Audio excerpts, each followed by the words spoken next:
Molweni Quintessentials, welcome back to my channel. My name is Pawsy. Thank you for tuning in. What is on the agenda today? I want to talk about microaggressions in the workplace, more so as a person who is black and who is a woman and who has experienced microaggression and continues to experience microaggressions. Not as much because I'm an entrepreneur, so I work alone.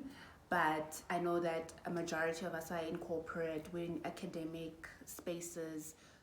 Shoot, if you live in South Africa, you know what I'm talking about. So if you're interested in this topic, please stay tuned as I unpack what microaggressions are, the subsets, the examples, so that you're aware of microaggressions and understand that you're not imagining things. There is a different type of racism that's not as overt, because we live in a rainbow nation, post-apartheid South Africa. Tune in and let's just download as a starting point before we get into a much more nuanced conversation at a later time. So what is a microaggression? Firstly, a microaggression is a statement that is directed towards a historically disadvantaged group. As you know, in South Africa, those are Black people, Indians, coloreds. If you're disabled, if you are a woman, within that intersectionality, they're difficult to pinpoint. It's almost like a psychological game. You might think you're imagining things. You might be called hypersensitive. That's what the aggressor is going to say. You're imagining things, you're overthinking, you're too sensitive. Or you yourself are racist when you're a black person, and we all know you can't be black as a racist because the system is not set up for you to function in that way. There are different types of microaggressions. I want to focus on three, right?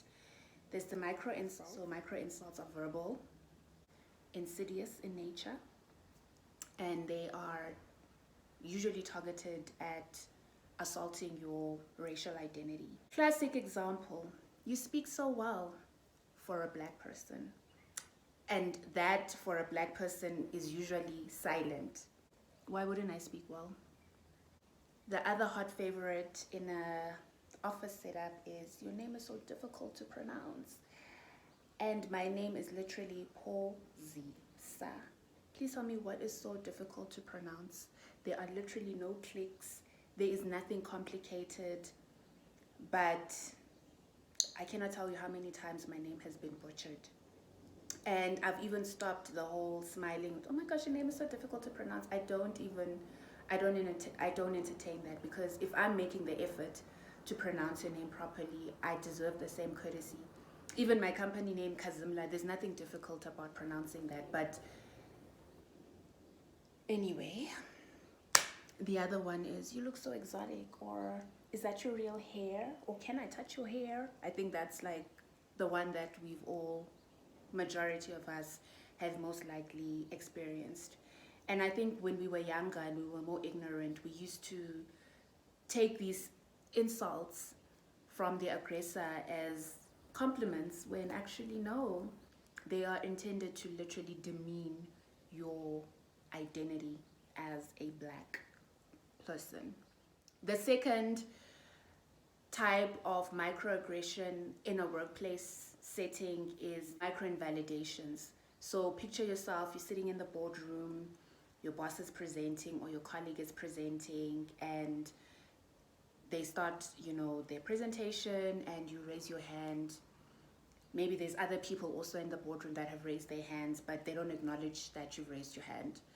Everybody else has the chance to ask a question, but when it comes to you, the responses usually will pick up the rest of the questions offline, or let's set up a separate meeting, or send me an email and let's discuss further. So you're not acknowledged, you're literally dismissed. The other type of micro-invalidation is negative body language. So no eye contact, still using the boardroom example, somebody's speaking and they're engaging everybody in the room, they're smiling, they're talking to them, nodding, that type of the normal interpersonal communication courtesies that we've all been taught.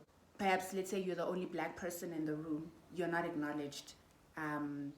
The speaker is just speaking and nodding and acknowledging everybody else with their body language, or they may even have their back turned against you.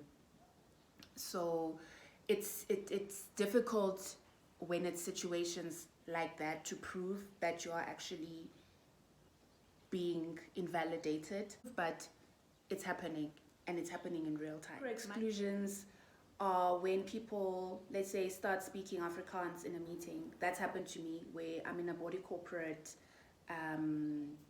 AGM, and maybe the meeting hasn't started, so they'll be like, oh, the meeting hasn't started, Pozisa,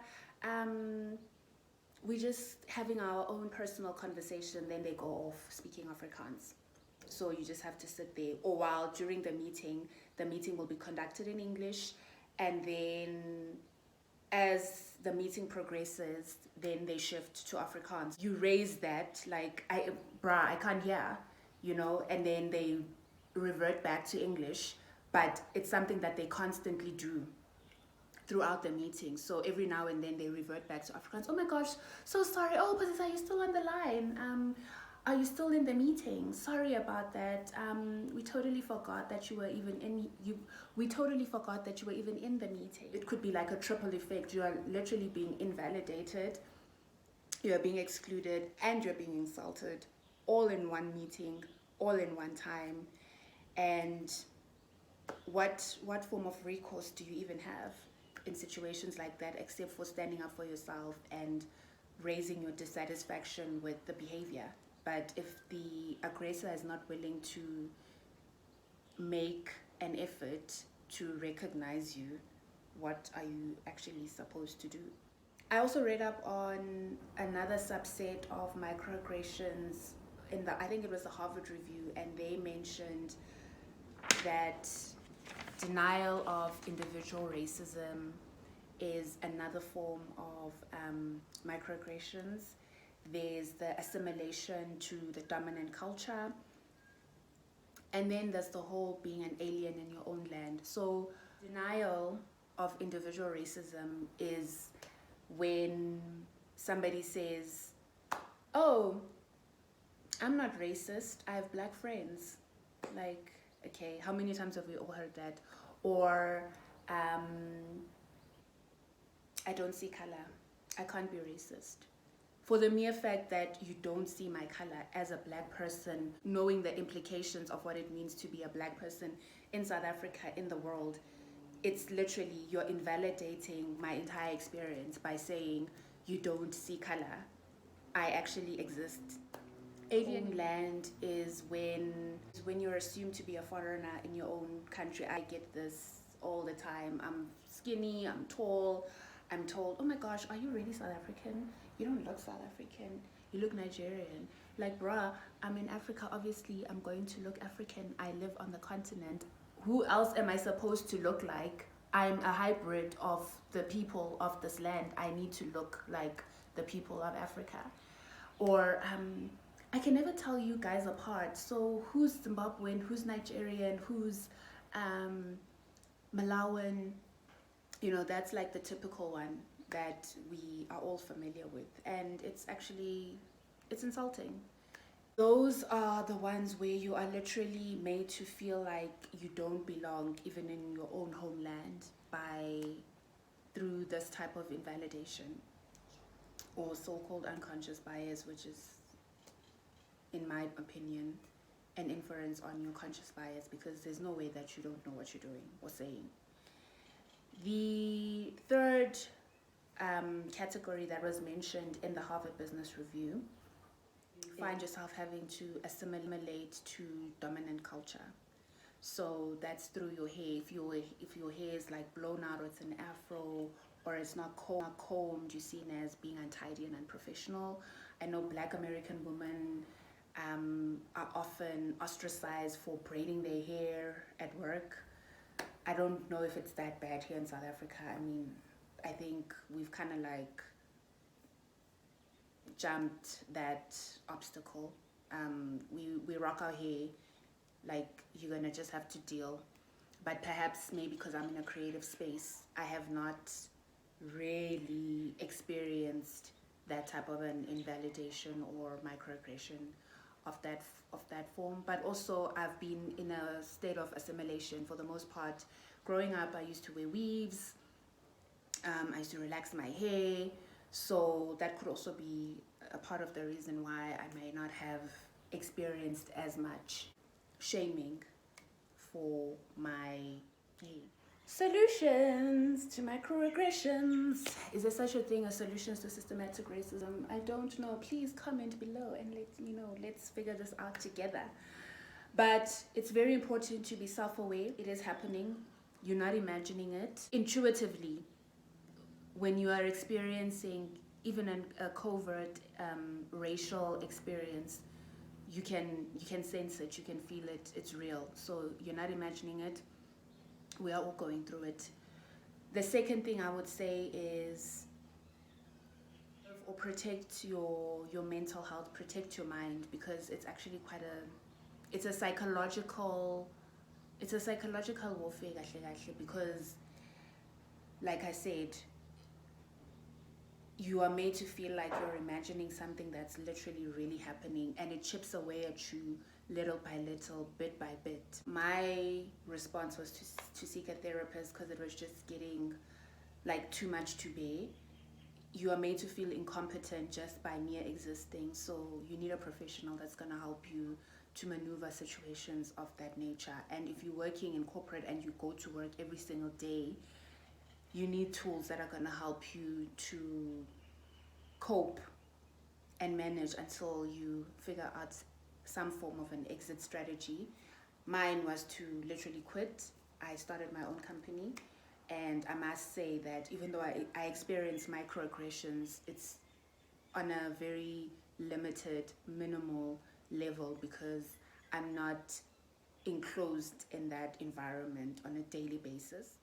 You also want to find your people, right? Hopefully, if you are working somewhere, there are other Black people that are most likely going through the same thing. So when there's a collective, I find that it also helps, because you have somebody else to validate your experience, to confirm and affirm that you are actually experiencing a microaggression, or you are being invalidated, you are being insulted, you are being targeted. You're not imagining it. When you find that collective space, when you find that inclusive space, or create that inclusive space, it makes it much more easier to handle. And I would say HR is not a route to go in situations like this. It depends on the company culture. It could also be career limiting, and you'll be labeled sensitive, you'll be labeled it might even be flipped around the other way, to say that you're the aggressor, you're the one that's not a team player, you're the one who's hypersensitive. That's why I was recommending that you actually seek professional help, somebody to give you a roadmap on how to deal with the situation in real time. But if you feel comfortable enough that you want to go to HR, please do so after much thought, consultation with other trusted colleagues. The goal is not to put yourself in a situation where you might further be alienated. So what has your experience been dealing with microaggressions in the workplace? How have you confronted microaggressions in your own personal work experience? Give us tips. I don't feel like I've gotten to that point where I feel like, ooh, I know how to handle it.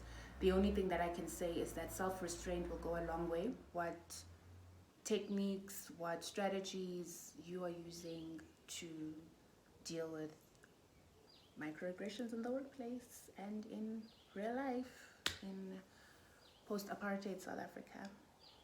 Please like, share, and subscribe, and I look forward to seeing you in my next video. Thank you so much, Quintessentials. Ciao.